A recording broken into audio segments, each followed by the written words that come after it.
Добро, програма во живо, полека, но сигурно еве се сместуваме и со нашиот следен гостин на денот кога се одбележува меѓународниот ден на ромите, токму за оваа целна група и активности, директно насочени кон нивна успешна интеграција и реинтеграција во своите матични држави. Денеска добро утро ќе му посакам на Драган Ристовски, проектен координатор на проектот за екнување на националните и локалните системи за поддршка на ефективна реинтеграција на повратниците во Западен Балкан, проект кој што се реализира од страна на програмата за развој на Обединетите нации во партнерство со националните установи, како Министерство за труд и социјални услуги и Агенцијата за вработување со поддршка на делегацијата на Европската унија во земјава. Проектот се реализира во нашата држава, во Србија и во Албанија. Господине Ристовски, прво добро утро посакувам, добре дојдовте во Македонија наутро. Добро утро.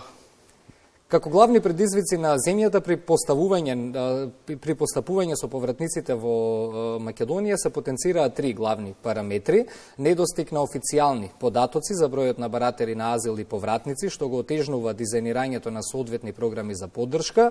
Како втор главен параметар е поддршката за задоволување на потребите на повратниците и како трет неформалниот сектор и зависноста од мрежите за социјална заштита. Следствено на ова, кои се главните цели на проектот кои да потенцираме во завршна фаза?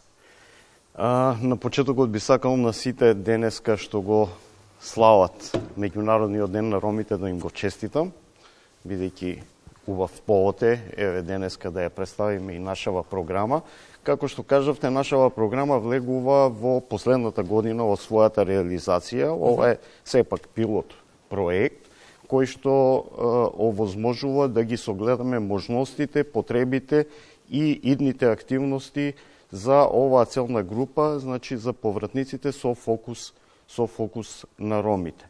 Она што е многу битно да се каже дека во изминатиот период на работење на овој проект, значи ние успеавме да ги ставиме сите локални чинители во функција на препознавање на потребите на оваа целна група. Со препознавањето на потребите на оваа целна група, едноставно се наметна можноста да се креираат разни мерки и активности кои што водат до остварување на целите, односно пред се економското заекнување на повратниците. Затоа што знаете, ова категорија на граѓани оди како мигрант со потребата да обезбеди пред се екзистенционална сигурност за себе и за своето семејство. Така да фокусот на проектот, задачата на проектот беше да се направи баш тоа економско заекнување на луѓево, за тоа да можат да ги подобрат своите работни способности тука, да бидат полесно препознаени на маркетот на трудот и како такви да обезбедат собствени приходи во разни варијанти. Ова ние го направивме низ неколку чекори. Пред се организиравме цел еден сет на обуки за овие луѓе. Значи, почнувајќи од обуки за меки вештини, обуки за основни дигитални вештини, организиравме обуки за предприемништво и отварање на сопствен бизнис, ќе организираме, уствари во моментот сега организираме обуки за напредни IT вештини и како врв на сето тоа организиравме комплетирање на образование за возрастни во овие три општини. Во првиот циклус минатата година поминаа 57 роми повратници, за оваа година очекуваме да поминат некаде околу 80-90 роми повратници. Со тоа им овозможуваме на луѓето да се стекнат со основно образование што директно влијае на подобрување на нивните работни способности. Покрај сите овие што ги наведов обуки што ги организираме и им помагаме на луѓето, значи ние работиме и директно на поддршка на луѓето на нивното вработување. Дали преку партнерската мрежа на невладини организации што ја имаме, директно помагаме на луѓето, невладините организации ги застапуваат во делот да можат да дојдат до директни вработување, дали пак имаме програма за самовработување, каде што согласно принципите на оперативниот план на државата за активни мерки и политики за вработување за оваа година е предвидено поддршка од 6.000 евра во денарска противвредност за отварање на собствена компанија и нели дополнително даваме можност и за дополнителни вработувања каде што ги поддржуваме со 2500 евра. Така. Споминавте дека во оваа фаза активностите се спроведувани во 3 општини, во Штип, Прилеп и во Шуто Оризари. Зборувавме за целите на проектот, но кажав и во најавата дека во моментов истиот е во завршна фаза. Па ајде малку и за резултатите. Дали можеме да зборуваме за реален исчекор во надминување или олеснување на околностите со кои што се соочуваат повратниците? Па, како што кажав, проектот е пилот проект и затоа се имплементира во 3 општини и како пилот проект од Европска унија е поддржан во регионот, значи се имплементира покрај нас и во Србија и во Албанија и исто по истиот принцип во 3 општини каде што има поголема концентрација на ромско население и поголема концентрација на повратници. Што се однесува до резултатите, значи покрај овие мерки на обуки и самовработување, значи ние спроведуваме и еден сет на мерки насочени кон социјална кохезија, каде што повратниците со домицилното население да можат нели да имаат еден по нормален однос, односно полесно вклучување на повратниците во секојдневниот живот. Така да во овие општини дизајниравме 3 заедно во соработка со општиниве, локалните институции, невладиниот сектор, па и повратниците, дел од повратниците беа повикани. Значи дизајниравме 3 различити програми. Во Прилеп активностите, интервенциите беа насочени кон основното училиште каде што гравитира ромското население на нивната населба Тризла, каде што од 1200 роми, од 1200 ученици, некаде преку 1000 ученици се од ромска националност. Така да ние во тоа училиште реализиравме еден спортски терен, односно обновување на спортското игралиште со обезбедување на една фитнес зона и паралелно на тоа обезбедивме 2 училници по највисоки стандарди да можат да бидат ставени на располагање на учениците, меѓутоа и на лицата кои што посетуваа и оваа година ќе посетуваат образование за возрастни, односно за комплетирање на основно образование.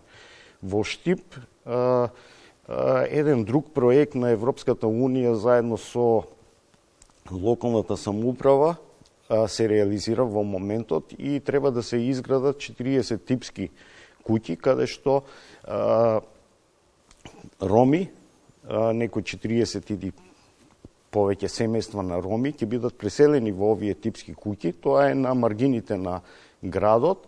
Меѓутоа, општината заклучи дека и невладините организации дека откако овој проект ќе се стави во функција, едноставно на тие луѓе ќе недостасуваат општествени содржини и поради тоа ние со поддршка на нашиот проект, значи таму работиме на изработка на парк, во кој состав на паркот има и спортски терен и има терен за игралиште за деца.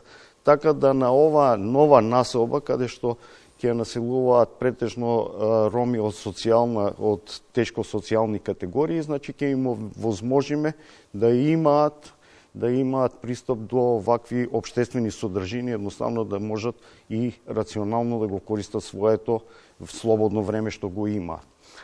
Што се однесува до општина Шуто Оризари, таму беше препознаена потребата, бидејќи општината е со доминантно ромско население и голем број од жителите на општината имаат повратничко искуство. Некој порано, некој во последниве години.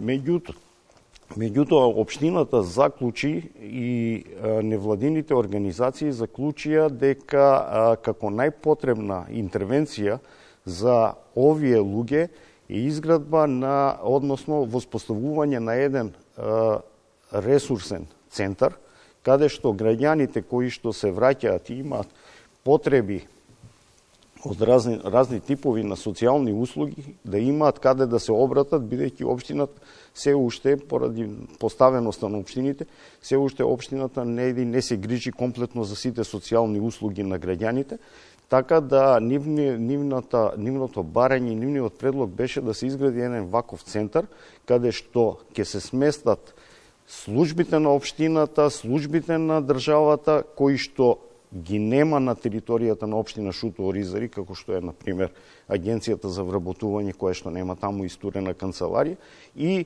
невладените организации кои во еден мултифункционален простор ќе обезбедат прием на граѓаните, сослушување на проблемите на граѓаните и подоцна адресирање каде тие граѓани да се обратат во кои институции, едноставно да не лутаат и да си ги остварат своите права. За полесно остварување на своите права. Ајде да пренесеме едно лично искуство во продолжение на ром повратник од Германија, од Прилеп, кој што сега успешно плива во предприемачките води. Од Германија се вратив пред 2-3 години. Сакам тука да основам сопствен бизнис во Македонија и мислам така дека е многу подобро. За можноста за самовработување разбрав од теренскиот асистент од Рома Перспектив. Од UNDP добив финансиски средства од 5000 евра. Со бизнисот моментално како почетник ми оди добро и нормално понатака планирам да го продолжам. За оние кои што сакаат да заминат од Македонија, им препорачувам да останат тука, да си отворат собствен бизнис и да заработуваат сами за себе, да се бидат своји газди. Процесот на реинтеграција на повратниците, но посебно на ромите повратници во матичните држави е секако комплексен процес кој директно зависи од различно социоекономски сегменти. Па накратко, на кои сегменти треба да се фокусира процесот на реинтеграција? Дали успешна реинтеграција е реална ситуација? Успешна реинтеграција е реална ситуација, меѓутоа е не активност која што бара голема посветеност и бара доволно време. Затоа што реинтеграцијата, значи, не може да ја направите со волшебно стапче и да речете, еве, од денеска ќе ставиме толку и толку пари и ќе ја овозможиме реинтеграцијата. Значи, мора да се изгради еден цел систем на поддршка на локалните институции и локалните чинители за да можат да пристапат до граѓаните кои што се повратници, мигранти, да пристапат до нив и преку еден сет на мерки да можат да ги реинтегрираат, односно да ги зајакнат економски, социјално и во секој поглед.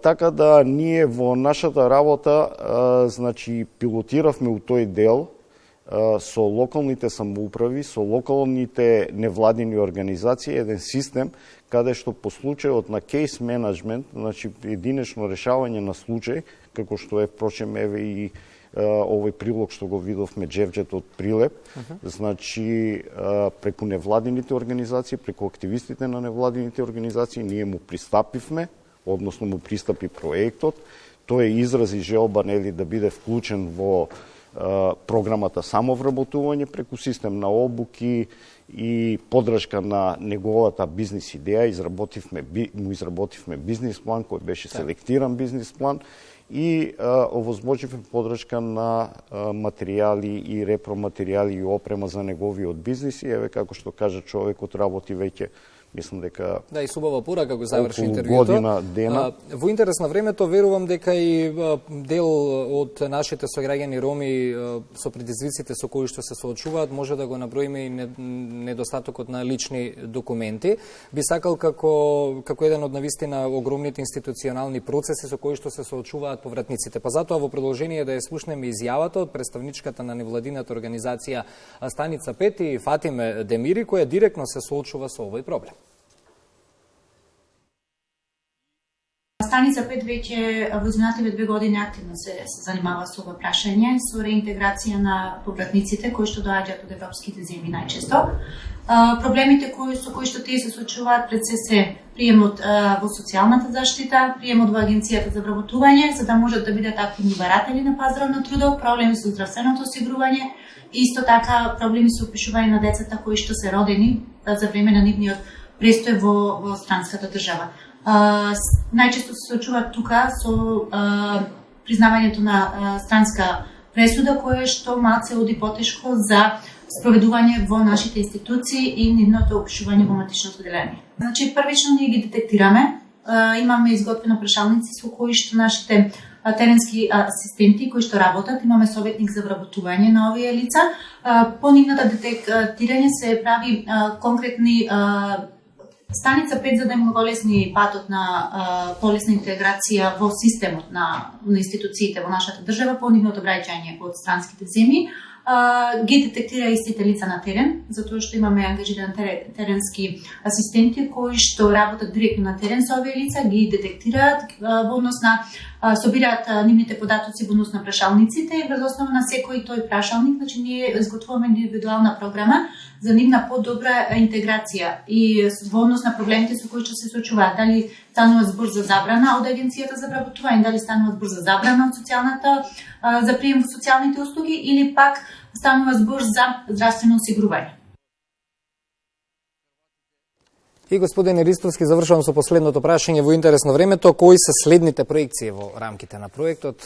Ние следните проекции ги работиме редовните работи, она што ги споменав, меѓутоа она што е битно да кажеме е и овој прилог што го видовме, значи ние со невладените локални организации вршиме пренесување на една методологија која што е развиена во Европската унија, се нарекува АЦЕДЕР методологија, која е насочена пред се за ромите, во нашиот случај тоа се ромите повратници, и очекуваме дека ќе направиме една мрежа на невладени организации кои што ќе ја усвојат оваа методологија и во иднина ќе може на оваа категорија на граѓани и други категории на граѓани во социјален ризик да им помогнеме и да можат нели да ги остварат своите права и да стигнат до услугите кои што им се на располагање. Ви благодарам многу за гостувањето во Македонија. Благодарам и на вас. Во 7 часот 59 минути го најавувам првото издание на утринските вести во рамките на Македонија наутро.